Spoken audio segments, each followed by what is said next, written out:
Bonjour les amis, il est 8 heures du matin, nous sommes à Grand-Champ-les-Fontaines, dans un des ruchers écoles de l'UNAPLA, qui est l'Union des apiculteurs de Loire-Atlantique. Je rappelle que cette union des apiculteurs regroupe 500 adhérents. Donc l'UNAPLA a deux ruchers écoles actifs, c'est Grand-Champ-les-Fontaines où nous sommes, et Remouillet. Il y a également un rucher école qui est en sommeil à Ancenis. C'est ici, à Grand-Champ-les-Fontaines, que j'ai été formé, que Monsieur Baucher a été formé, et que sont en formation en ce moment Jean-Claude Vivier et Philippe Béduneau. Enfin, quand je dis en ce moment, pour l'instant, ils sont chez eux. Il y a également un rucher dont je vous avais parlé, qui s'occupe des abeilles noires, qui est donc pas très loin d'ici d'ailleurs. Alors, les stagiaires au niveau de l'UNAPLA, il y en a 160 qui sont formés sur 2 ans. En première année, il y a à peu près 90 stagiaires, et puis en deuxième année, il y en a 60. Et cette formation se fait sur 2 ans. Il y a 17 demi-journées où on est effectivement ici à Grand-Champ-les-Fontaines pour être formé en direct avec les ruches. Donc là, je suis au titre de partenaire, je représente la mairie de Sainte-Luce. Il y a une vingtaine de partenaires, dont 7 mairies. Et je viens chercher donc 2 ruchettes, on va les charger tout à l'heure, qui vont nous permettre de remplacer les 2 colonies qui sont mortes pendant l'hiver. Effectivement, donc on a grosso modo 30% de pertes au niveau des colonies. Là, ça va être un peu plus pour la mairie de Sainte-Luce.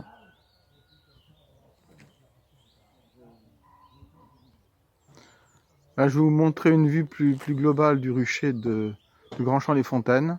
Donc, vous voyez, donc les ruches sont installées un petit peu partout et c'est autour de ces ruches que nous travaillons. On ouvre les ruches, on a les enfumoirs et c'est là qu'on regarde qu'on apprend comment effectivement s'occuper d'une colonie. Je mets en route. Un bidon de sirop. Et un bidon de sirop également. Voilà. Un bidon de sirop et de nourrisseur, c'est bon. Et puis 2 portières blanches. Alors là, vous avez devant vous Monsieur Claude Jajolet, qui est un des co-présidents de l'UNAPLA. Il va peut-être nous dire quelques mots. C'est toi qui as voyagé toute la nuit avec les abeilles? Hein, Claude? T'as voyagé toute la nuit avec les abeilles? Oui, bah, ça s'est bien passé hier soir. Alors, je vais faire avec ce que j'ai. Hein? Je vais faire avec ce que j'ai. Ben, écoute, Bon, on va reprendre tout à l'heure, là. Voilà, ça y est.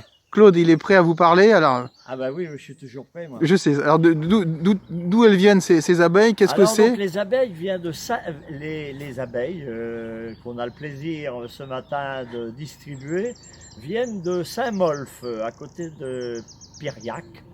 Voilà, de chez un jeune apiculteur professionnel qui, à partir de cette année, effectivement, se met à vendre des colonies d'abeilles et c'est des colonies en fait locales, c'est de l'abeille locale. C'est-à-dire de la noire C'est-à-dire ou... qu'elle n'est pas complètement noire, parce qu'en fait l'abeille de nos régions n'est pas complètement noire, c'est une abeille locale.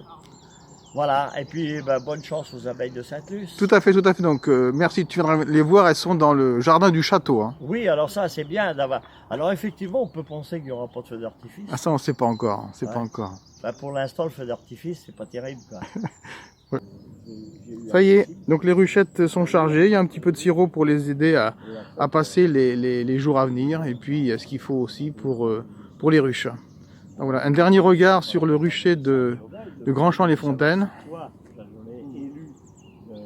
Voilà, vous voyez donc les membres du conseil d'administration de l'UNAPLA. Voilà, voilà le rucher de Grand-Champ-les-Fontaines. À bientôt. Bien, ben, ce qu'on va faire aujourd'hui, c'est de mettre les essaims d'abeilles qu'on a commandés, donc 2 essaims, pour remplacer ceux qu'on a perdus l'année dernière. Donc on va les mettre dans les 2 ruches 2 et 3, sachant que la ruche 1 a des abeilles depuis l'année dernière. Donc on va transvaser les abeilles à l'intérieur de ces ruches-là. Après, je vais regarder si elles ont suffisamment de quoi se nourrir. Si elles n'ont pas assez, on va leur mettre un peu de sirop, sinon pas besoin, compte tenu de l'époque. Et puis on va regarder comment se comporte également la ruche de l'année dernière, pour voir si elle est en bonne santé. On va inspecter en même temps cette ruche. Dans ces essaims-là, on va essayer de déterminer, de retrouver la reine et de voir si elle a déjà effectivement commencé à faire du couvain. Voilà le travail qu'on va devoir faire actuellement. Donc là on est en train de filmer Georges en train de lever son enfumoir. Et c'est pas la partie la plus facile à faire parce que ça dépend du vent, ça dépend des conditions, ça dépend du foin, ça dépend de beaucoup de choses. Là il est parti chercher de l'herbe verte Parce qu'effectivement, donc, la fumée qui sort est une fumée assez chaude et on doit la refroidir avec de l'herbe verte pour que ça ne brûle pas nos petites abeilles. Donc là, je filme de la salle des mariages, la fenêtre. Et donc on va voir comment se passe l'opération de transfert ruchette vers ruche.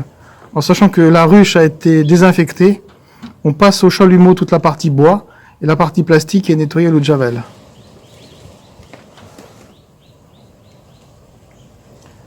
Donc avec le lève-cadre, Georges commence à enlever, à dégager chacun des cadres qui se trouvent souvent bloqués par de la propolis.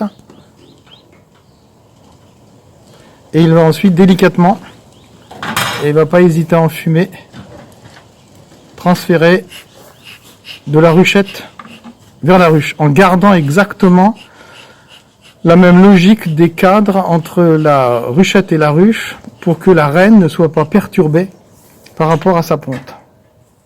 À l'identique, il va transférer.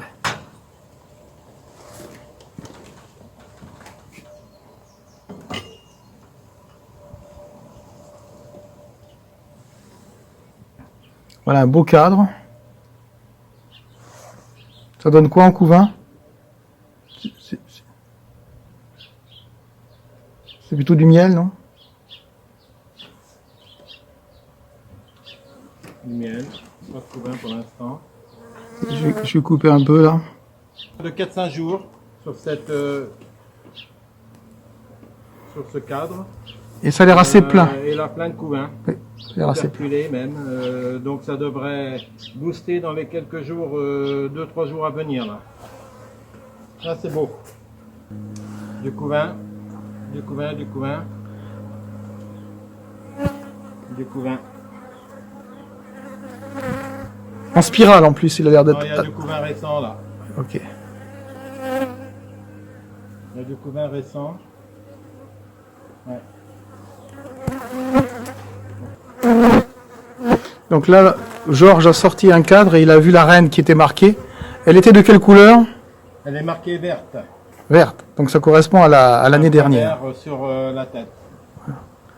Et là, on voit... De la tête. Non, il n'y a pas de miel. Non. Donc il n'y a pas de nourriture suffisamment pour l'instant. Le conseil, effectivement, ce sera Faut rajouter? d'en rajouter. Ah d'accord. Là, on a un cadre non... Bon. Sans rien. Donc on va le mettre pour l'instant, mais... Voilà. Donc là, Georges est en train d'installer un nourrisseur parce qu'il a constaté que la nourriture qu'il y avait à l'intérieur de la ruche n'était pas suffisante. Donc on a mis le nourrisseur et tout à l'heure on mettra un peu de sirop.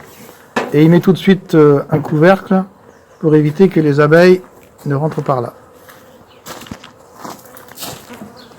Donc c'est la même opération que tout à l'heure. Donc Georges va sortir les cadres de la ruchette en direction de la ruche en gardant exactement la même logique comme tout à l'heure. Là on a vu que c'était un cadre qui est en train d'être bâti par les abeilles. C'est elles-mêmes qui constituent tous les rayonnages de cire et toutes les alvéoles, alors que sur d'autres cadres, c'est nous qui mettons des amorces. Le blanc que vous voyez, c'est du candi qui reste de cet hiver, donc c'est ce qui permet aux abeilles de se nourrir pendant la période froide de confinement. Là, il y a du couvain. Rapproche-toi de la caméra. Il y a du couvain Ouais. et il y a du miel. Ok, très bien. Couvain et miel en haut et couvain en dessous. Joli. D'accord. Très joli. Couvain quand même. Ah, c'est vrai, la reine est là. Ah, il a vu la reine. Elle est là, là. Attends, ouais, mais fais gaffe qu'elle se barre pas. D'accord. Attention. Elle est partie. Remets-la vite au-dessus. Parce que la reine, elle se faufile hein, sur le cadre, à la différence des abeilles qui ont tendance à rester, je dis bien, ont tendance à rester un peu stationnaires et à faire le boulot sur lequel elles sont. En fonction des nourricières, en fonction des pourvoyeuses, en fonction des serrières et compagnie. Donc là, on va laisser les ruchettes toute la nuit et d'ici ce soir, toutes les abeilles seront rentrées. Et on va enlever les portières vertes qui sont en position fermée pour mettre effectivement les portières blanches. Et à partir de là, donc les abeilles vont faire effectivement, celles qui sont à l'intérieur vont sortir et puis montrer aux autres que la voie est libre, qu'elles peuvent rentrer sans problème, puisque on a pu observer que la reine était bien à l'intérieur. C'est ça le plus important. Lorsque on récupère un essaimage et que la reine n'est pas à l'intérieur, on a les abeilles qui ressortent et qui ne rentrent définitivement que lorsqu'il y a la reine.